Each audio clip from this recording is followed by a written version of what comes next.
ઔદ્યોગિક એકમ હજીરા વિસ્તારમાં બોલેરો ગાડી અને ફોર વ્હીલર કાર વચ્ચે જોરદાર અકસ્માત સર્જાયો હતો, જેમાં એક ડ્રાઈવરને ઈજાઓ પહોંચતા સારવાર અર્થે હોસ્પિટલમાં ખસેડવામાં આવ્યો, જ્યારે કાર ચાલકનો ચમત્કારિક બચાવ થયો હતો. હજીરા હાઈવે પર ગમખ્વાર અકસ્માત સર્જાતા ભયનો માહોલ સર્જાયો હતો. બોલેરો પિકઅપ અને ફોર વ્હીલ વચ્ચે થયેલી ગંભીર ટક્કરમાં બોલેરોના ડ્રાઈવરને ગંભીર ઈજા થતાં તાત્કાલિક સિવિલ હોસ્પિટલ દાખલ કરવામાં આવ્યો છે. ફોર વ્હીલના ડ્રાઈવરનો આબાદ બચાવ થયો છે. બોલેરો પિકઅપ અને ફોર વ્હીલ વચ્ચે થયેલી આ ગમખ્વાર ટક્કરમાં બોલેરોના ડ્રાઈવરને ગંભીર ઈજા થતાં હોસ્પિટલ દાખલ કરાયા છે. અકસ્માત સ્થાનિકો માટે નવી ઘટના નથી. હજીરા હાઈવે પર અવારનવાર થતા અકસ્માતોએ સ્થાનિક નાગરિકોમાં રોષ અને નારાજગીનું વાતાવરણ સર્જ્યું છે.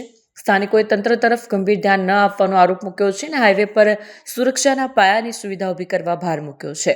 પોલીસે અકસ્માતનું કારણ શોધવા માટે તપાસ શરૂ કરી છે. ઘટનાસ્થળે પહોંચેલા અધિકારીઓએ બોલેરોને સીધી કરી હતી અને હાઈવે ઓથોરિટી સેવાઓ સાથે સંકલન કરી પીડિતોને તાત્કાલિક સારવાર આપવા કાર્યવાહી હાથ ધરી છે.